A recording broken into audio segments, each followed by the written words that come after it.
Welcome back into another episode of the Believe in Georgia Tech podcast. We're your co-hosts. That's RJ Schafer. I'm Jackson Caudell coming to you on Tuesday, December 2nd. We are recording about 4:13. So anything that happens during or after this podcast, it doesn't count. So don't blame us for not covering it if anything happens. RJ, how you doing, man? Feeling great. We're going to talk about a lot of stuff today. Obviously, National Signing Day, possible bold destinations. But we're getting close to transfer portal season. That's my favorite part of the college football season. So, ready to talk some ball. I think there's going to be a part of college football fans because one of my gripes covering the NBA is a lot of people look more forward to the transactions and like the trades and the free agent signings. And look, I totally get it. Like that's for some people, that's the coolest part. I think you're good. Like I think there is already a certain section of college football fans that are like that too. Like, oh my god, let's get to the portal. Let's see who's in the portal. Let's see who we can get in the portal. Yeah, and look, I get that. It's not my favorite part of it, but it's interesting, and we're like RJ was saying, we're going to talk a little bit about bowl game possibilities. That's just so like there's a lot of factors there, and I'm not a bowl selection expert by any means. So again, we'll talk about the possibilities, but don't take with what I'm saying is, hey, this is what's going to happen. Please don't take that at all. We're going to preview National Signing Day a little bit, and then we're going to do a full-on season review and kind of give our thoughts on like, is this a disappointing season? Is this, like given everything, like I don't want to reveal all the full topic. We're going to do that next week. Just to let things kind of settle after signing day. Anything that needs to happen. We'll figure out the bowl destination. We thought about doing just one big jam-packed episode, but look, we as much as we'd like to, I don't know if any of y'all are going to listen to a 2-hour episode of Believe in Georgia Tech, and that's what we were afraid it was going to creep up into. So the season review is just kind of going to be its own thing. So hope y'all are okay with that. Anything else before we get into this, RJ? No, I'm ready to rock. Yep. All right. So I guess let's go bowl game possibilities now. The funny thing about this is there's just still a lot to be decided with the ACC. So again, this is being recorded, you know, when before the playoff rankings come out tonight. So that's going to impact a lot. I don't anticipate Miami jumping ahead of Notre Dame.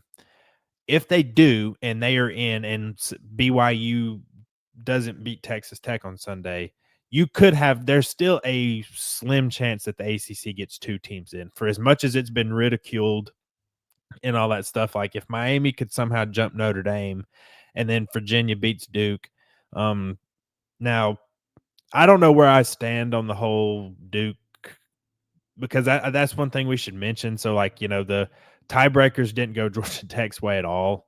Like it really wasn't even close. What's funny is that the one that I thought was probably furthest away from happening was SMU losing to Cal, with Cal just firing their coach. They just got dog walked by Stanford. That was because every single scenario for Georgia Tech had to have SMU lose to Cal, but it was also like, I mean, the Virginia Tech game was like not remotely close. I mean, that I could tell which direction that game. And I actually picked the upset, and look, I'm stupid for doing so. That was a totally dumb call on my part. I could tell like within the first 10 minutes of that game time, like this is not happening at all. Like Virginia Tech has no juice. And then the other one, like it's funny, Wake had so many chances to beat Duke. I don't know if I'm sure most of y'all probably watched that game. I was watching it for just to see what happened.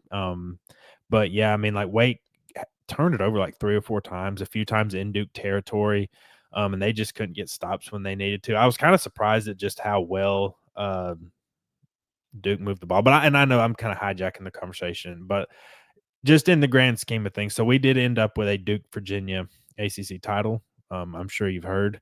Look, tiebreakers are what they are. I disagree with them.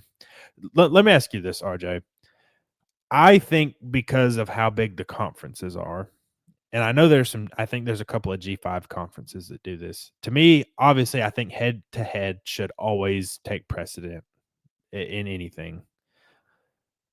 if you have the 4 or 5 team tiebreakers, do you agree that it should go to college football playoff ranking at that point? So you can avoid this. I mean, that's what I would lean. It just, like you said, when you get to a conference that's like 18 teams, 17 teams like the ACC, you get to a point to where no tiebreaker you're going to make is perfect. Because obviously, after, Duke got in over Georgia Tech, a lot of the fans were saying, you need to fix the ACC tiebreakers, need to fix the ACC tiebreakers. But with the traditional, like, opponent win percentage and all of these other things, like, you're going to have a team that has a lot less wins, in there more often than not. So, yeah, I would lean to college football playoff rating.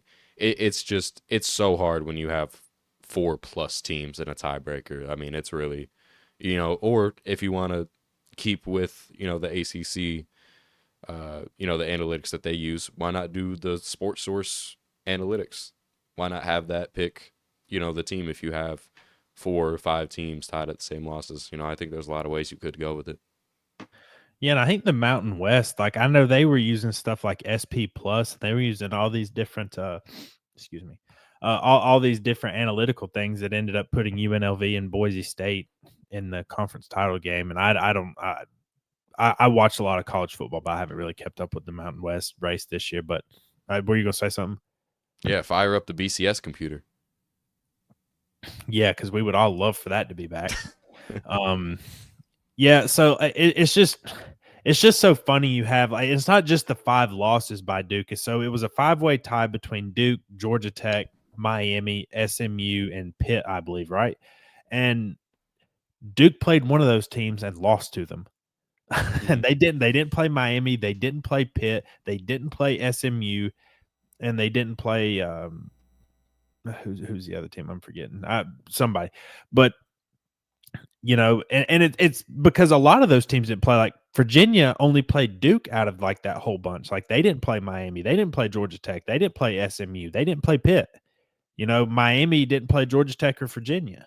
And you can't really predict at the beginning of the season like how some of these things are going to shake out. Like, I'll say this, everybody kind of knew Virginia got the easiest draw.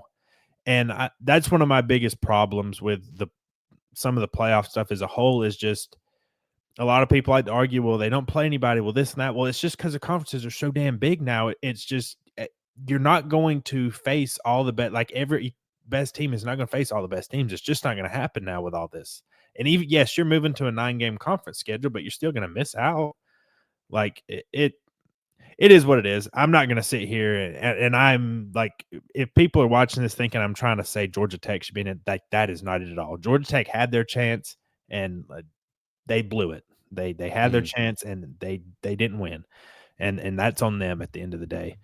Um, I think moving forward to avoid some of this craziness, I think you should just if there's not a clear head to head within the tiebreaker, and when you're up to 4 to 5 teams, that's just not going to happen. I think you should just default to CFP ranking, and you would have had Miami, Virginia, who were arguably but have been the 2 best teams in the conference.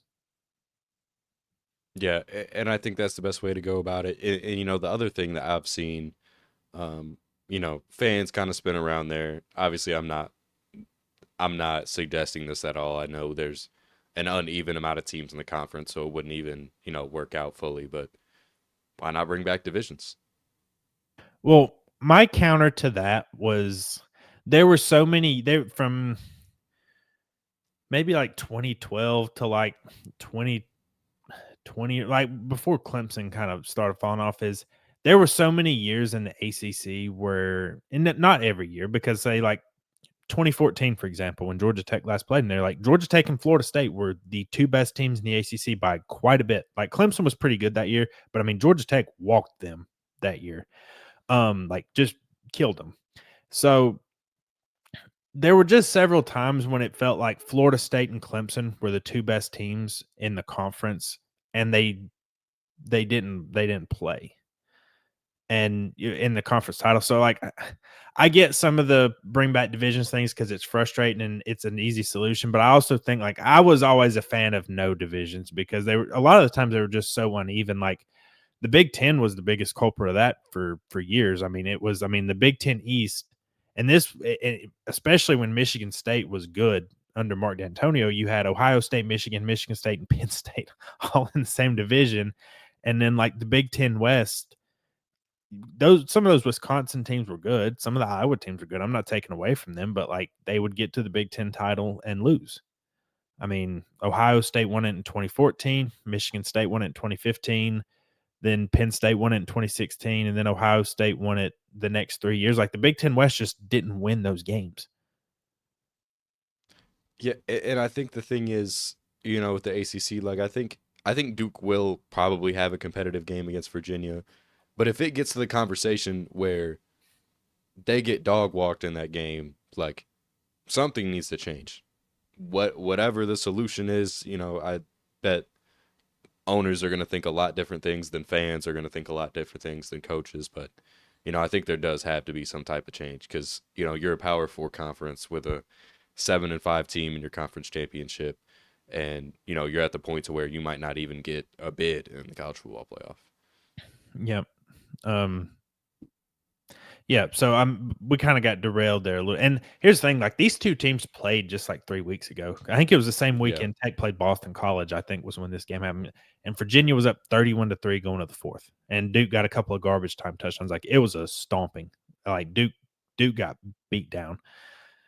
Does it happen again? I don't know. Like we've like I mean, Tech fans know like they played Duke, earlier in the year, and like Duke is explosive on offense when everything is clicking. They're also very turnover prone, and their defense stinks. Like their defense is really bad. Like if Wake hadn't turned the ball over so much, like they could have made that a game. They still scored 32 points, but we've gotten a little bit way off track. My main point here at the beginning of this conversation was depending on how the playoff rankings shake out tonight, and this could age poorly in just a few hours.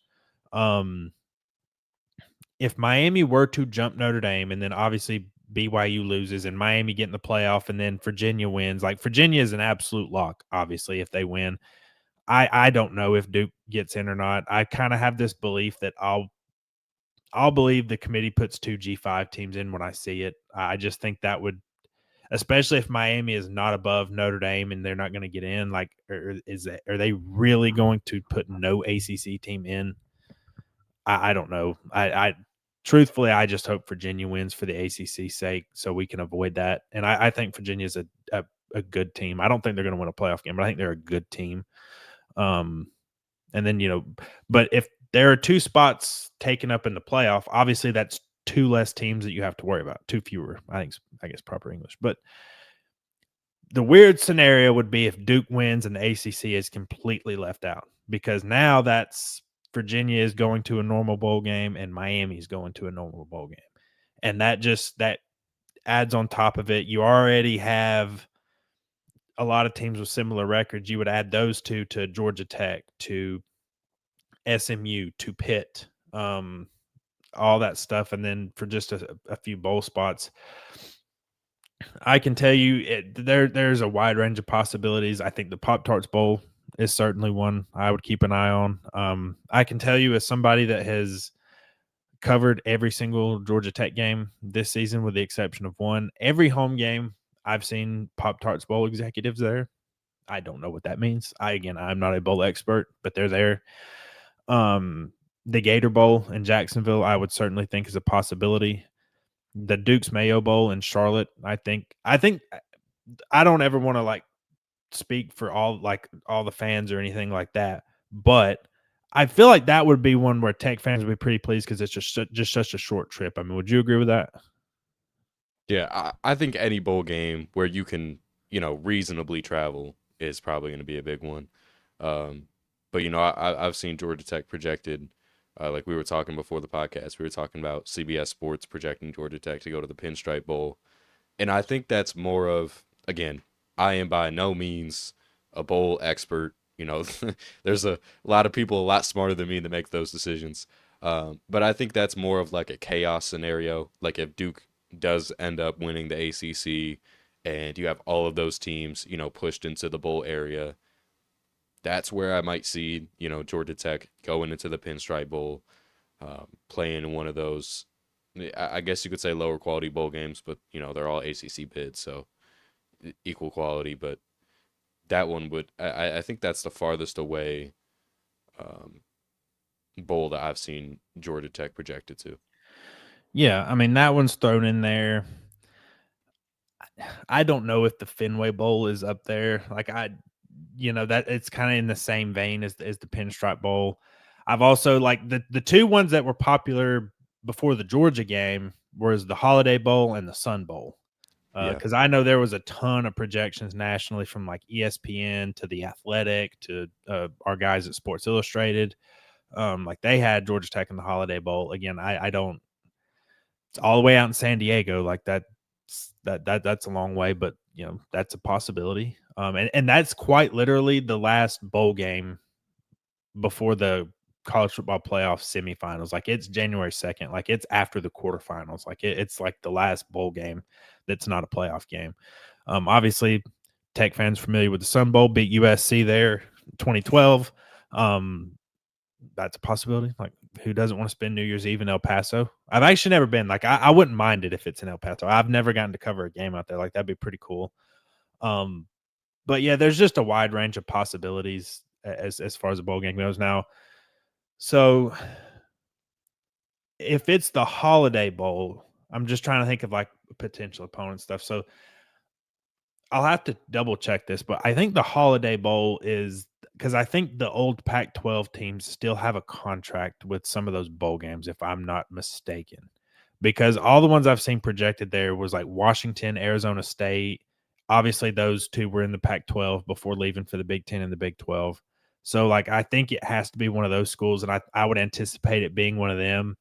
Maybe it's USC. That's a possibility, I guess. Like, USC was just in that game a couple of years ago, so I don't know if they want to send them back out. Utah is a possibility.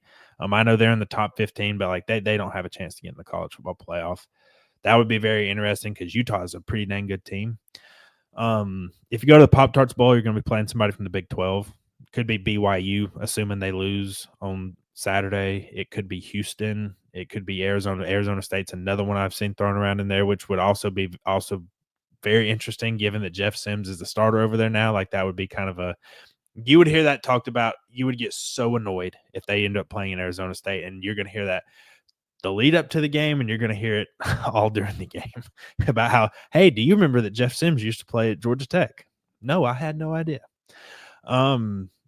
So that the Big 12 would be who you're playing in the Pop Tarts Bowl. The Duke's Mayo Bowl would be against the SEC, and I think the Gator Bowl would be too. Now the Gator Bowl, you could end up with because the Gator Bowl, I think, is pretty high on the SEC's bowl tier list because I've seen projected there. I've seen Texas, which Arch Manning against Georgia Tech, that would be something. I've seen Vanderbilt projected there. I'm down for a rematch. I was in Birmingham last year for that rain-soaked officials fest last year that we covered. I've also seen Tennessee. The two things like I'm caught up on because I think bowl games try to take this into account. Like, okay, Tennessee also plays Georgia Tech next year. Like, are they going to want to match those two up here? I don't know. Maybe they just do. I don't know. Do they go for the rematch with Vanderbilt? Or do they try to avoid having two teams playing the same bowl game? Like, these are unwritten rules. Like, these are not like, hey, you can't do this. But it's just kind of like, I feel a common thing that's tossed around. So I don't know. The Duke's Mayo Bowl, I kind of don't know who you'd face there. Like the schools that come to mind would be like Missouri, maybe. I don't know. So some of those SEC teams that are like on the like Tennessee, it could be Tennessee. Like they're 8-4 and they weren't ranked in the recent AP poll. We'll see. Like I don't want to ramble on too much about that. And then the Sun Bowl, I think it's kind of the same deal as the Holiday Bowl. I think you would play one of those former Pac-12 schools. So the schools I mentioned earlier, like Utah, Arizona State, USC, Washington, like those kind of schools would be in there, of course. So we'll see. At the end of the day, I don't know. Like I don't know. Like the bowl selection process is it used to be a whole lot. I feel like a whole lot simpler now with the playoff and stuff, and all that kind of stuff. Any other thoughts bowl games, potential opponents, like what would you want to see? What would you prefer to see if you were wanting to go to a bowl game, or if you're just a fan watching at home? Like, what would be your opinion? I mean, I think the two coolest bowl games that I've either seen Georgia Tech projected to, or there's a possibility that they play in there, is obviously the Gator Bowl, a chance to play a high level SEC team, whether that be Texas, whether that be Tennessee, whoever makes it in that game, and then obviously the Pop Tarts Bowl. That game was a lot of fun last year. When Miami and Iowa State were in there, if you get in that game, possibility you play against BYU, possibility you could play against Utah. Uh, two teams that, again, really close on college football playoff hopes. I like bowl games where you have the opportunity to, challenge yourself against a big team. It just comes to the hope of you got to hope those players play, and it actually feels like, you're playing the team you saw in the regular season versus, just a team of backups. Yeah, and that's a crazy thing about bowl games. You have no idea who's playing these days anymore. So we'll cover that when it's time. We will me and RJ do plan to do a show on Sunday to talk about the bowl game. It's not going to be like a super long show, but we do want to give you some content to get you through before we do a season review next week. So I guess the next thing we want to do, let's talk about signing day. So National Signing Day isn't quite what it used to be. Like, when I was looking through the player rankings for like 247 Sports, and like most all these kids are committed, and most of them have been committed since like June. I know you had the Jared Curtis flip from Georgia to Vanderbilt today, like that was big news. You've had a couple of things here and there, but most of the class has been set. So currently over at 247 Sports, Georgia Tech has the 47th overall class right now and the 13th ranked class in the ACC. And I know that is a bit of a far cry from last year, when I believe Georgia Tech finished with the 21st number 21 class in the composite. I was trying to filter it out from the transfer portal because that kind of messes things up. So the number 21 ranked class was one of the best classes in history. Um, Look, I know we don't cover recruiting a ton. We usually have Najee on the show to talk about. Like, Najee is very plugged into the recruiting scene and all that kind of stuff. How disappointed would you be with this class? I think there are some good players in this class. And look, Tech is not done. I can personally tell you they're going to add some more to this class. Like, it's not totally done. Um, for me, I do think it's a slightly disappointing follow up to what, especially when you're on the heels of a 9-win season, maybe a 10-win season. I do think it's a little disappointing.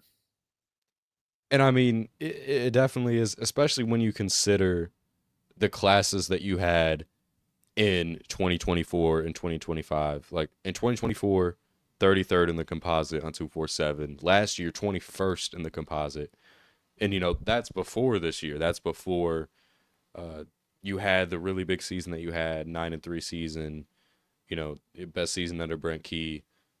And the recruiting numbers, just don't really show that. Um, if the class were to end today, if National Signing Day were right now, no kids could flip. Uh, Being 47th in the country, 13th in the ACC, there's not really that many teams much lower than you in the ACC. It would definitely be, a huge disappointment. Yeah, and look, I don't please nobody take this. I'm being doom and gloom, and I just all that stuff. Like, I'm not. I think, look, he said it himself after the game Friday. He was asked, well, what do you got to do to close the gap between you and Georgia? And he was very short with his answer, and he said recruiting. And like that's the answer. And look, I don't expect Georgia Tech to have top 5, top 10 classes. Like, I think to get the quality of that many quality players in there with those kind of resources, I just don't know that I expect that. I do think expecting top 25 classes is not too outlandish. Would you agree? I don't think so either, especially when you consider the success that Georgia Tech has had. I mean, probably a top 25 most successful team in the country. Um, Figure you could, back that up with a recruiting class, of similar quality, or at least top 30. Yeah, I mean, like it's kind of crazy that James Franklin was hired like 2 weeks ago, and he went from having the worst class in the ACC to having this number 7 class, and I think they're going to bump up a little bit more. Like I think they're going to get a couple more actual blue chip players. Um, so just is like a big picture thing. I do think it's a little disappointing to not be higher. Like I mean, my expectation would be top 25 classes. Like to me, it's just you're around enough talent. You do put enough into this. Like I think you should be able to get top 25 classes annually. And look, man, if you don't, it's just the losses may continue in that game if you don't get better. So, but I do think there are good players in this class. I want to make that picture perfectly clear. And I do, again, Tech is going to add some more tomorrow. They got a big flip yesterday with Keelan Jones flipping from Georgia. Like that was a very good get. They local kid, in state. We all know how much that means to Brent Key. 12 of Tech's 19 verbal commitments are from the state of Georgia. You also have 5 from the state of Florida and 2 from Alabama. So it's all been like within your range of recruiting. Like they haven't really expanded too far and got anybody else. The class is headlined by 2 4-star defensive backs, Jaden Terry, Travis Stevenson. I think those are 2 studs. And I think like Stevenson, especially like Stevenson was, I don't even know if he was ranked when he committed to Georgia Tech. And then you see all the offers coming in. Like I know Georgia pursued him. I know a lot of SEC schools came after him. And I'll say over the past couple of years, I think Key and his staff have done a really good job of holding other programs off for kids. And I'll caveat there's not a lot of big time flips anymore. You just don't see it. It's just I guess it's a product of the NIL era. But I think Tech has done a really good job of adding to the secondary over the past couple of years. Last year you had Tay Harris, you had Dalen Pinson, you had you saw Phoenix Felton on Friday. He played a really good game. So I think getting those 2 guys in there, I think are the crown jewels of the class. Look, Keelan Jones goes in there goes right in there with those DBs as well. A position I really like that they've gone after. I know they're not the highest rated kids. I really like the receivers they've gotten. Darnell Collins from Rome, Jafar Jean Noel. He's one of the Florida commits that they got from down in Florida. Kentrell Davis, Parker High School in Alabama. Jeremy Winston, also in Rome. They also have a kid up from Raven Gap, Isaac Abraka. I want to say that's how you pronounce that. Again, super sorry if I mispronounce that. I'm terrible with names. I like the talent that they've built up in their receiving room, and you saw some of the younger guys, this past. I mean, Isaiah Canyon really kind of came into his own. We saw what Jordan Allen was able to do. You still have Bailey Stockton. I like the talent in that room, and I think it's one of the more underrated parts of this recruiting class. Yeah, and I like, as you were talking about before, I think Brent Key has done a good job, not just of signing day flips, but thinking about, guys close to last year, close to signing day. Even though, like you said, there's not as much flips as you have in college football, but, think about Tay Harris, think about, Christian Garrett flipping from Georgia, think about Peyton Joseph flipping from Florida State. Um, I think Brent Key does do a good job of flipping guys, and I think, again, like we said, this class absolutely not done. There's a lot of talent in this class too, but I also think it's possible for, the guys that are currently in the class to, maybe jump up, get a higher star rating, get higher than the level that they are currently on 247, because there's talent all up and down this class. Yeah, no, I would agree with that. And like, look, I know the one of the bigger kids everybody's looking for tomorrow, Jordan Carter, defensive end out of Douglas County, 4-star, 203rd ranked player nationally, number 23 edge, number 22 player in the state of Georgia. I know it's been Auburn, Tennessee, Georgia Tech, kind of just back and forth. I know Tech had a lot of momentum at one point. I did see Steve Wiltfong, who's again is plugged in and as good as this recruiting stuff as anybody. I think he predicted him to land at Tennessee today, so I don't know that you're going to get that. But I do want to point out as far as the rankings and stuff go, like I know, so right now Georgia Tech has the number 13 class in the ACC above only NC State, Cal, Duke, and Virginia. Now they are very closely bunched up. Like number 7 and number 13, there's actually not a big difference. Um, Now with that being said, like Virginia Tech is going to go up. Like they are not going to stay at number 7. Like they're going to land some kids tomorrow, or maybe even today. I know they've landed a few today. Um, and I think Tech with them rising up, I think they'll jump up into the top 10. Like you're not that far from being a top 6, top 7 class in the ACC. But got to get the kids. Now, I know one thing to point out is there is no quarterback in this class. And generally, I've always been an advocate of getting a quarterback in every class you get. Like, find one you like. It could be a highly rated guy. It could not, depending on what you have on the roster. But I'll say it's hard to recruit quarterbacks when you have look, everybody knows who's going to be the starter next year. It's going to be Aaron Philo. You have Graham Knowles, who's been there a couple of years and is look, could Tech go in the portal and get an experienced backup?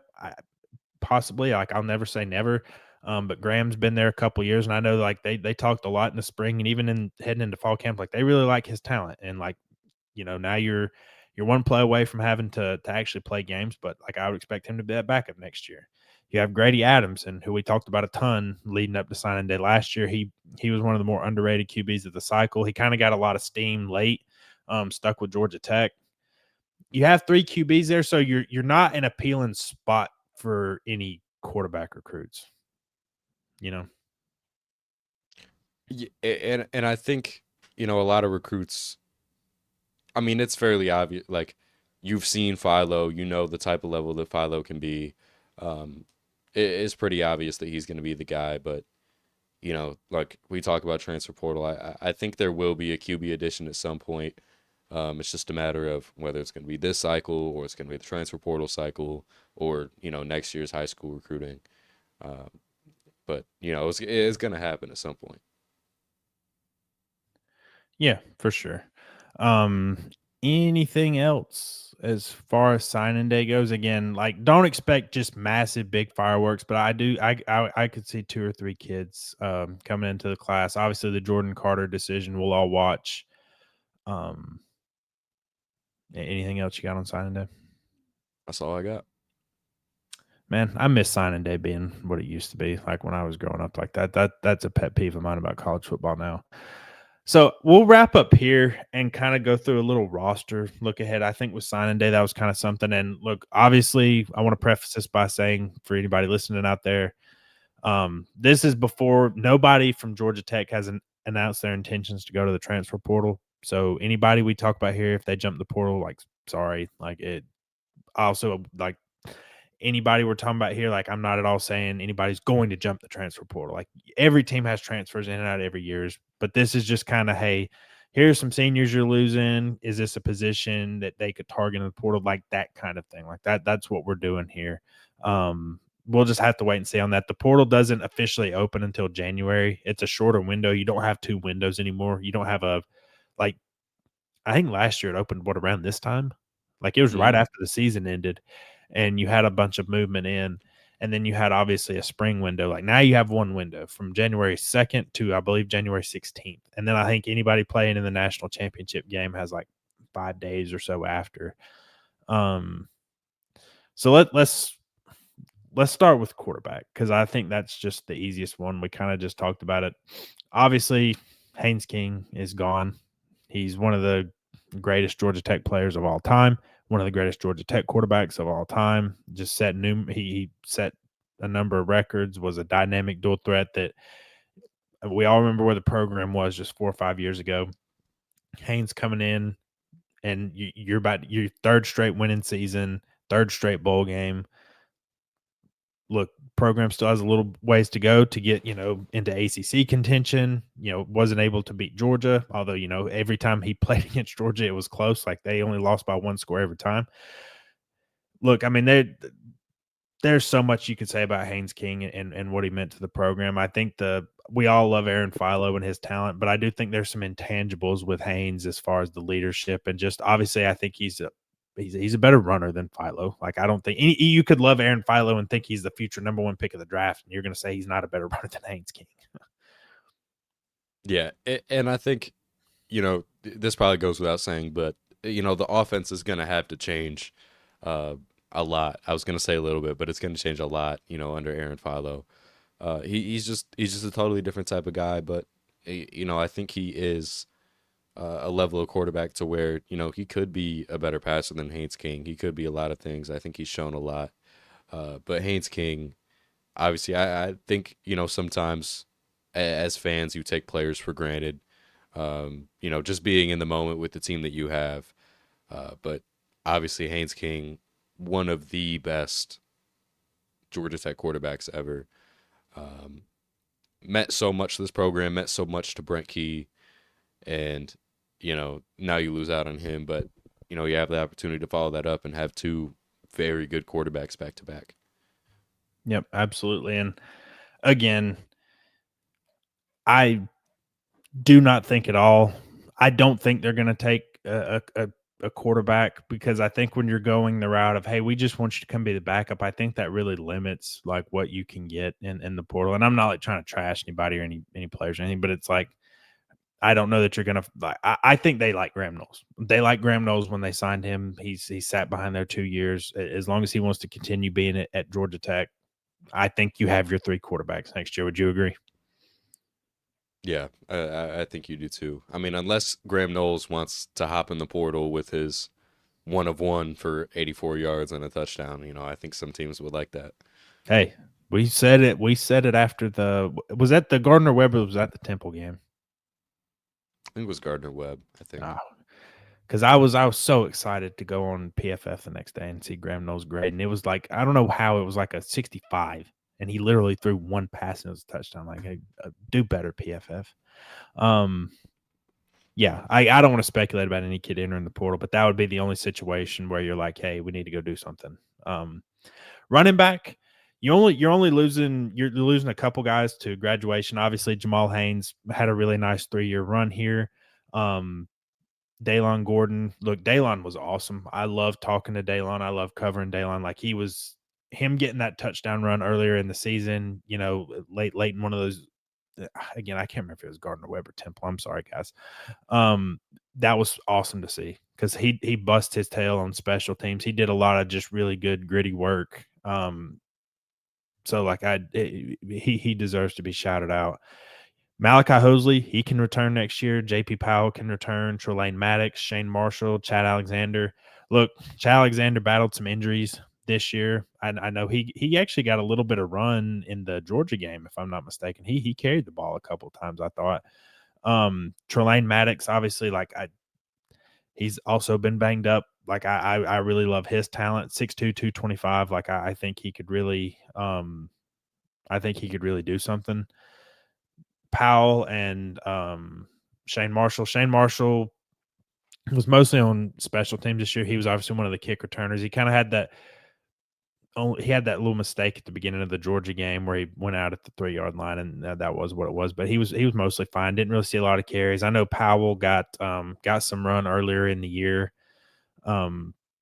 Scored a couple touchdowns. I think I know he scored a touchdown in one of those games. Look, to me, I don't know if this is a position you go in the portal assuming you don't lose anybody. I think Hosley is your starter next year. He was, all ACC teams were announced today, which is something I do kind of. We should probably that it literally happened when we started the show, so kind of derail this a little bit. Haynes King, Keelan Rutledge, Jordan Vandenberg, Aiden Burr, first team All ACC. Marshall Nichols was third team.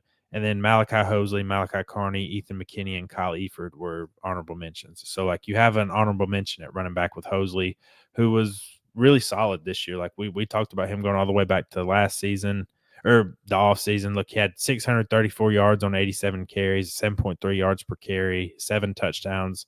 Thought it was a pretty nice season. I assume he's going to be the starter, assuming he doesn't go anywhere. Then I think it's just kind of you've recruited the position pretty well. with Powell, with Marshall. You still have Maddox and Alexander there. Do you see this as a position they need to maybe go get an experienced guy, or you think they'll just roll with what they got? This is a position I think they might get a guy, just because you talk about, the duo of Haynes and Hosley in the backfield this year. Obviously Hosley had better rushing numbers, but Haynes was the guy that they would use primarily in the receiving game and screens, and passing downs. He was the guy. I think they could. I think there's a possibility, you go in, get a receiving first, um, back to back up Hosley. But I think, Hosley is going to be your guy unless, something drastic changes heading into next season. Yeah, and just because they've had injuries the past few years, Maddox and Alexander, I'm mainly speaking to, like, I would kind of just trust them to just they're the guys, and then Powell, Marshall, they currently do not have a running back committed in the 2026 class. So again, I actually would just stick with what you got. I might be in the minority. And obviously, like, Tech fans, let me know what y'all think about all this stuff. I think they're gonna stick with what they got, but we'll see. Receiver, obviously you're losing Malik Rutherford, been a part of this program for a long time, did a lot of really good things. Like, Malik was awesome. Eric Rivers had a really nice year. Was one of the top gets in the transfer portal. Dean Patterson is also gone. Raheem Smith, I know he didn't really see the field at like any capacity, but he was, for those that don't remember, he transferred over from Bowling Green. Those guys are seniors. They're gone. You're slated to bring back Isaiah Canyon, Bailey Stockton, Zion Taylor, um, Cal Faulkner, Evan Haynes, Jordan Allen, Jamari Bryce, Chris Elko. We all saw what Jordan Allen could do. Like, I think Jordan, you're going to go into the offseason like Jordan Allen and Isaiah Canyon are like your two alphas at receiver, like no doubt guys. Trying to find that third guy. I think this is a position where they could go portal. I think so too. I think you're kind of in a similar position as you were last year, where you're losing a top guy in the receiving group. You still have a ton of really solid young guys. Um, you know, Bailey Stockton, Isaiah Canyon, Jordan Allen, a ton of guys, either freshmen or sophomores this year. I could see them go out, get a veteran guy, especially somebody on the outside. Yeah, and you could get multiple guys. I think it's just going to be like, what Yeah. do you think about? What does the staff think about these younger guys? Like, what's the opinion on Jamari Bryce or Haynes or Faulkner, like whatever? And then I just mentioned, like, you do have some guys coming in. You have Darnell Collins, you have Kentrell Davis, you have some of those guys, but it's just very tough to play as a true freshman. We've seen it. Like Jordan Allen, like we predicted that way back in the spring. Like, hey, this guy is going to be somebody to keep an eye on. Maybe not at the start of the season, but as the season goes on, and like that was one of our better predictions. But yeah, man, like I could see them adding a few. This is kind of a position I'm watching as far as the portal goes in either direction, just to let you know. But we'll see. So moving to tight end, so you are losing Josh Beetham, you are losing Brett Seither, you are losing JT Byrne. So you have Kevin Roche coming back, you have Connor Roush, and you have Luke Harpering. But we saw Harpering had his moments. Obviously, he was a 4-star recruit in one of Key's earlier classes. I believe the very first class, if I'm not mistaken. That not the interim class, like not the 2023 class, the 2024 class. Um, he was a 4-star recruit. He definitely had his moments, catching the ball in different games. This is for sure a position. I think you probably go get multiple guys. Now they do have a couple of young guys committed, but again, it's you can even go back to like Harpering played sparingly as a freshman. You saw him here and there. Like I remember, I think the 2024 game against North Carolina, he had a big catch. But it's tough to see the field as a true freshman in any capacity. So I could see them getting multiple veteran guys because obviously tight ends are very important in Buster Faulkner's offense. And I mean, talk about getting a couple of veteran guys. I mean, that's what they did last year. Mm-hmm.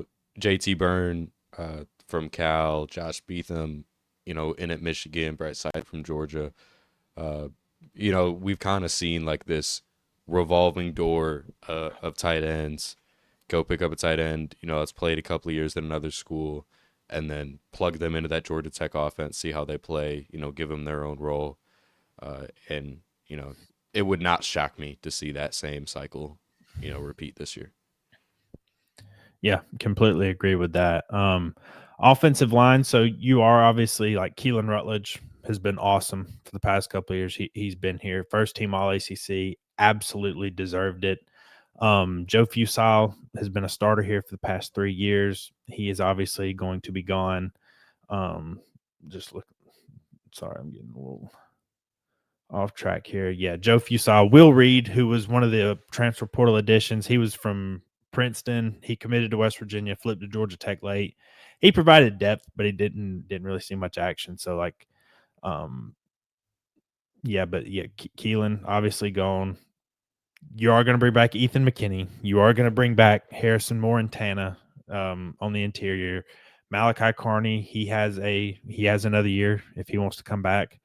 And then obviously you have a lot of the younger guys. You have just listen through them here: Kevin P, Jimmy Bryson, Xavier Canales, Benjamin Galloway got some playing time. Andrew Wazinski was a transfer from North Carolina last year. Jordan Floyd, Josh Petty, of course, everybody remembers Josh Petty. Peyton Joseph. You have some guys in this class. I don't expect any of these guys to play right away, but you have the Hurd twins with Cortland and Courtney. Like those are two very talented guys that I know, and they're actually the only offensive linemen in the class right now, which is obviously interesting. Like they've really loaded up the past few years. I think you're just gonna. I think if some guys, I think again, it just depends on what you think of your younger guys. Like Jamison Riggs, Benjamin Galloway. Some of those guys have been here for a couple of years. Like, are they ready to start now? Um, Especially you're missing both your guards. Like, I could easily just see Tana or Harrison one staying at center. Like my guess would be Tana. Then you just kick Harrison to one of the guard spots. Assuming McKinney and Carney are back and everything, and then you have a competition for guard. I could definitely see them going and trying to find some experienced players here. We'll see. That's where I'm at with it. I think it's kind of a similar conversation to what we had, last year at this time doing a roster evaluation where, you have a lot of these young guys, Josh Petty going to be a sophomore, uh, Benjamin Galloway going to be a junior, P's going to be a sophomore, Andrew Rosinski is going to be a redshirt sophomore. You still have a lot of guys in kind of that limbo area where, like Petty, he's played a little bit, hasn't played a ton of snaps. Are you ready to trust him, with the full season? Um, on the offensive line, it's just going to be a matter of, reevaluating the guys that you do have on the roster, seeing what you want to do. But again, this is another position I could see them adding one or two veteran guys, but there is just a lot of bodies on this roster offensive line, so I can't imagine them adding a ton of guys. Yeah, and I feel like, and again, I don't want to speak for all fans or anything. I feel like if you're a fan, you want to see some of these young guys like step up. Like you Yeah. want to see them take the mantle. It's not going to be like, hey, we need to go get in the portal and go get some more offensive linemen or anything like that. So that's kind of what I'm interested to see. Again, if I had to guess, assuming no portal entries, you'll have McKinney and Carney at both tackle spots. You'll have Tana and Harrison somewhere on the inside, and then you'll have guys battling for that other spot. Look, they mix and match on the offensive line. That's something they've done, and I would expect them to continue into the spring. Like they mix and match guys to see where they work out. And yeah, you've only got two guys come. Like last year's offensive line class was one of the they had a lot of guys there with Petty, Peyton Joseph, Jimmy Bryson, like all those guys.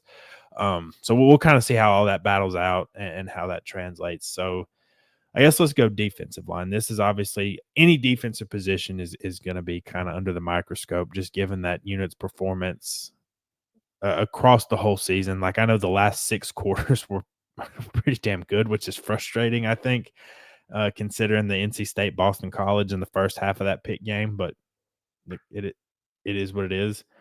So Akilo Stone, redshirt senior, Ronald Triplett, redshirt senior, Matthew Alexander, redshirt senior, obviously Jordan Vandenberg, who was a first team all ACC defensive tackle, redshirt senior, Jason Moore, redshirt senior. So a lot of guys that played are going to be gone. Um, look, you're gonna have some of the younger guys, and I'm doing like the whole D line, not just the interior, but you're gonna have Jordan Boyd can be back. Braden Manley has another year. Carrington Coombs, who we talked about on this episode like this very same episode, like the signing day preview, like he was a guy we were really excited about. Christian Garrett played a little bit, especially earlier in the season. Look, Blake Beelan, Derry Norris were guys we were excited about. I kind of wanted to see them get a little bit more run, considering how the defensive line was struggling a little bit. Shy Jones was a guy that played a little bit more as the season went on. Landon Marshall, redshirt freshman. Amontre Bradford really flashed a lot this year. Like you can go again, PFF is not everything, but in 230 snaps this year, he had a 67.2 grade, 76.2 pass rushing grade, which was the highest on the team. So I think that's like very interesting. Yeah,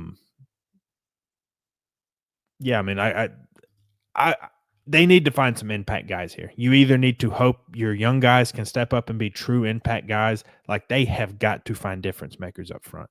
And it has to be more than just one. Like Jordan Vandenberg is a good player. He's first team all ACC, like that counts for something, obviously.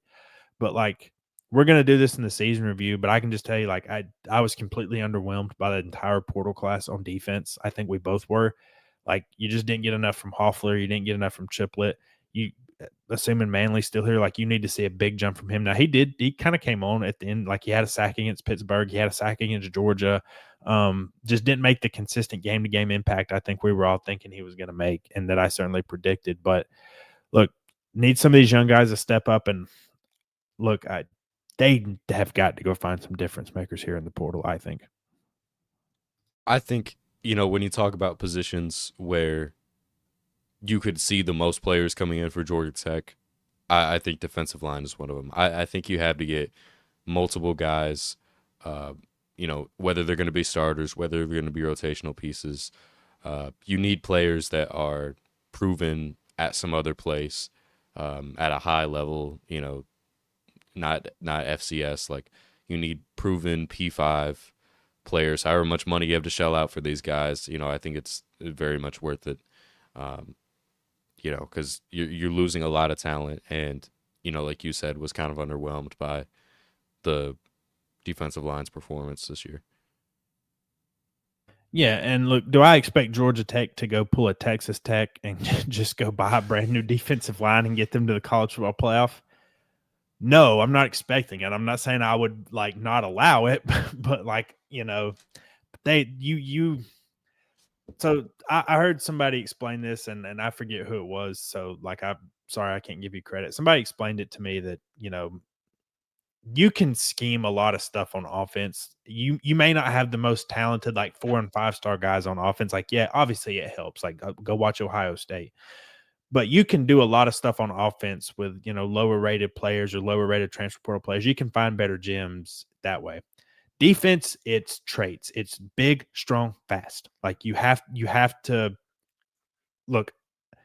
They've gotten some good guys in the portal defensively. I'm not like trying to trash anybody, but like this past year's class was underwhelming, and like you've got to go find actual difference makers, and you've got to go get them. And I think that's going to be part of the strategy here.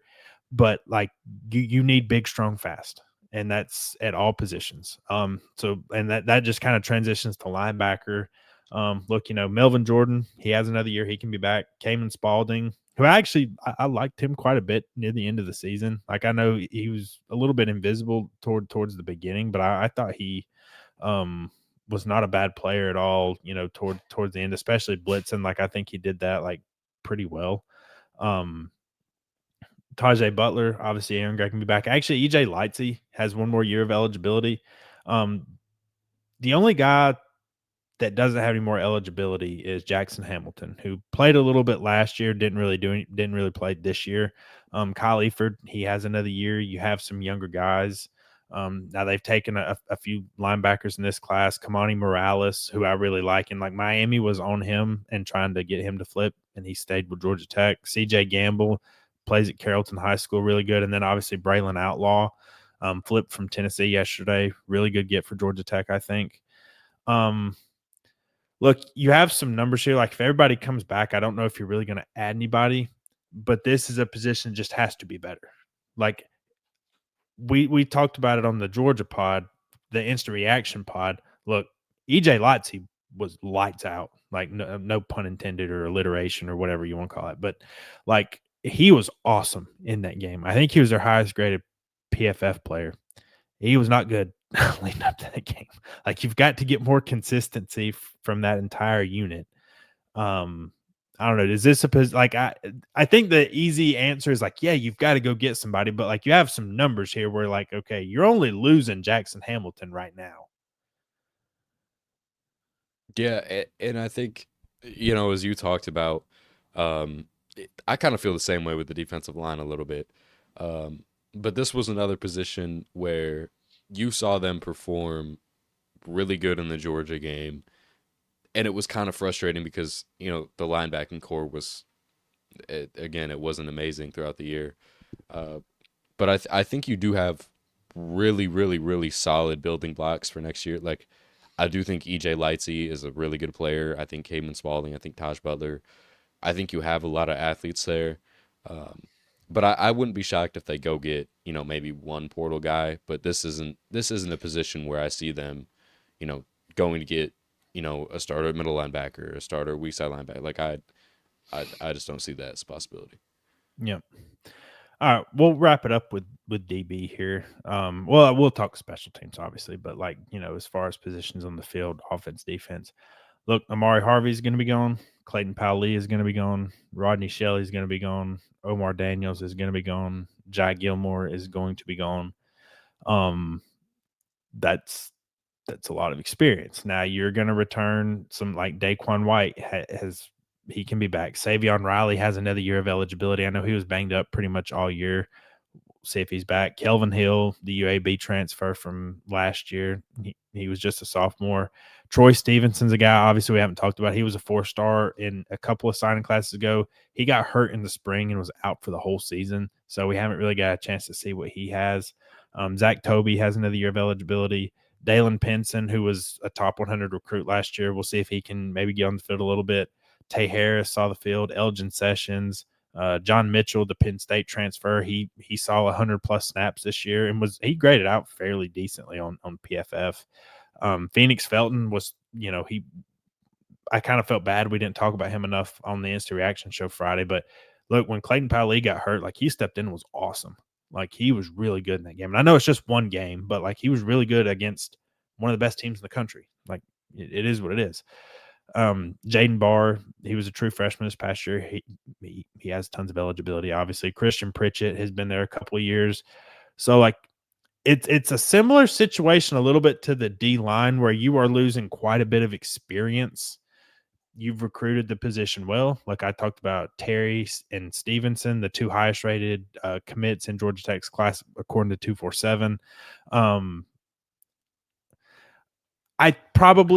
would assume you probably look at some guys defensively or defensive back wise because look again, Rodney Shelley was a starter for most of the year. He was banged up a little bit at the beginning. Amari Harvey was him and Vandenberg were your two best defensive players pretty much all season. He got banged up. You're losing them. You're losing Powley and Daniels, both your starting safeties all year. So you're losing quite a bit. Like this is a position I would be very interested to see what they do with.